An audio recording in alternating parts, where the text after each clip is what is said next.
सोने की चमक किसे नहीं भाती, लेकिन जब ये चमक देश के इकोनॉमी के लिए मुसीबत बन जाए तो चिंता होना लाजमी है। ताजा आंकड़े दहलाने वाले हैं। इस वित्त वर्ष की दूसरी तिमाही में भारत का गोल्ड इंपोर्ट 150% उछलकर 19 बिलियन डॉलर तक पहुंच गया है। त्योहारी और शादियों की मांग में यह बढ़ोतरी एक बड़े संकट का संकेत दे रही है। सोना एक डेड इन्वेस्टमेंट है जो कि तिजोरियों में बंद रहता है और उत्पादन या फिर रोजगार में कोई योगदान नहीं देता है। दोस्तों, सवाल यह है कि सरकार इस सुनहरी आफत से निपटने के लिए क्या कदम उठाती है। चलिए समझते हैं सभी पहलुओं को। नमस्कार, मैं हूं आपके साथ संध्या बिष्ट और आप देख रहे हैं the economic times Hindi. Bharat की इकोनॉमी इस समय एक बड़ी चुनौतियों से जूझ रही है। करंट अकाउंट डेफिसिट लगातार बढ़ रहा है और इसकी सबसे बड़ी वजह जो है वो है चमकता हुआ सोना। FY26 की दूसरी तिमाही में CAD बढ़कर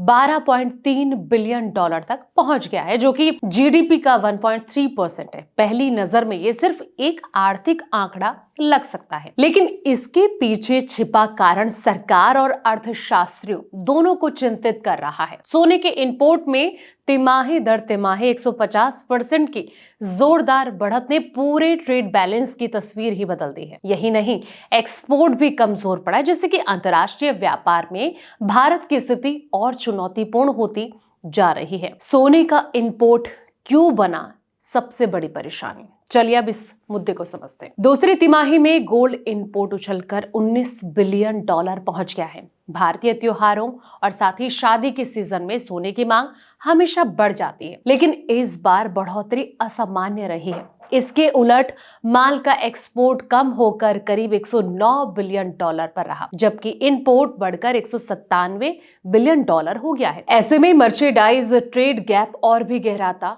जा रहा है। अमेरिका के द्वारा भारतीय उत्पादों पर बढ़ाए गए टैरिफ का भी एक्सपोर्ट पर सीधा इम्पैक्ट पड़ा है। इससे भारतीय कंपनियों की शिपमेंट और कमजोर हुई है। सर्विस सेंटर की मजबूती भी नहीं भर पाया गया। जी हाँ, सर्विस सेक्टर भारत की इकोनॉमी का सबसे मजबूत हिस्सा माना जाता है। इस तिमाही में IT और बिजनेस सर्विसेज की कमाई बढ़कर 101.6 बिलियन डॉलर तक पहुंचने का अनुमान है। रेमिटेंस भी 3,639 बिलियन डॉलर तक बढ़े हैं, जिससे कि CAD के दबाव को कुछ हद तक कम किया गया, लेकिन सोने के आयात से उपजे भारी ट्रेड गैप को ये भी संतुलित नहीं कर पा रहे हैं। अगला जो कारण है वो है फॉरेन इन्वेस्टमेंट भी कमजोर पड़ गया है। जी हाँ, कैपिटल अकाउंट सरप्लस घटकर 0.6 बिलियन डॉलर रह गया, जो कि पिछली तिमाही के 8 बिलियन डॉलर की तुलना में बहुत कम है। FDI और FEI दोनों में इनफ्लो कम हुआ। विदेशी निवेशकों ने एक बार फिर भारतीय मार्केट से पैसा निकाला, जैसे कि